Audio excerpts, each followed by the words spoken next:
jelaskan juga ke pasien saya mengenai hal tersebut. Tapi saya juga mau uncle, auntie, bapak ibu yang ada di ruangan ini tahu mengenai penyakit jantung koroner. Minta tolong dokter Hari menjelaskan apa sih penyakit jantung koroner, terus bisa dicegah nggak tuh dok lewat screening ini? Betul. Next slide.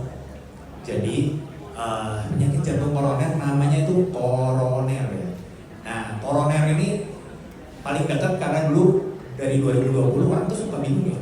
Saya tuh sakit jantung koroner, orang tuh takut. Padahal 2020 ada penyakit yang berkata saya kena corona.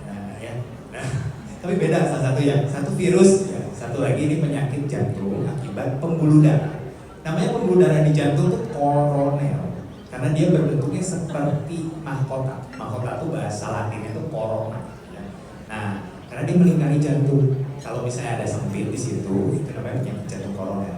Nah, tapi penyebabnya tuh dok adalah yang namanya ini sindrom metabolik. Ya. Sindrom metabolik itu adalah sindrom karena di sini kan banyaknya orang Chinese dan yang Chinese sudah pada tahu ya, namanya sindrom cukong ya. Nah, cukong ya datang biasanya kan perutnya buncit ya, terus udah gitu diperiksa tekanan darahnya tinggi gitu ya, terus udah gitu kan lemak di dalam tubuhnya terutama di perut tebal banget dok ya.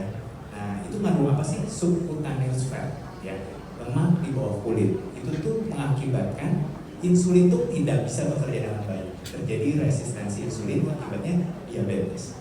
Nah semua ini diakibatkan namanya sindrom metabolik. Next slide. Lalu jadilah yang sakit begini. Ini penyakit jantung koroner tuh yang paling banyak muncul di sinetron ya. Gitu. Biasanya pasiennya kan, wah bapaknya lagi debat gitu ya sama menantunya, udah gitu sakit jantungnya ya. Apalagi kalau mertuanya debat sama ininya ya. Tiba-tiba langsung pingsan biasanya dok. Dok, ingin menyimpulkan dulu nih supaya kita semua punya pemahaman yang sama. Jadi penyakit jantung koroner beda sama penyakit corona yang booming di 1 atau 2 tahun yang lalu, betul ya dok? Betul. Lalu yang kedua, kenapa namanya penyakit jantung koroner? Wah, info menarik buat kita semua ya, karena pembuluh darah jantung kita ternyata bentuknya kayak mahkota, tapi adanya di jantung bukan di kepala, betul ya dok ya? Betul. Dan penyakit jantung koroner itu penyebabnya multifaktorial. Apa sih artinya multifaktorial? Banyak hal yang dapat menyebabkan kita menderita penyakit jantung koroner. Termasuk saya, berarti bisa ya dok kena penyakit jantung koroner kalau hidup saya nggak sehat atau saya tidak melakukan screening secara berkala. Betul. Jadi, nah, oke. Jadi penyakit jantung koroner itu penyebabnya banyak. Tadi kata dokter Hari, salah satunya adalah kegemukan. Jadi kalau kita pegang-pegang perut kita sekarang, terus kok kayaknya lingkar perut saya besar nih, itu juga bisa jadi faktor resiko dong. Aduh, lemes saya langsung.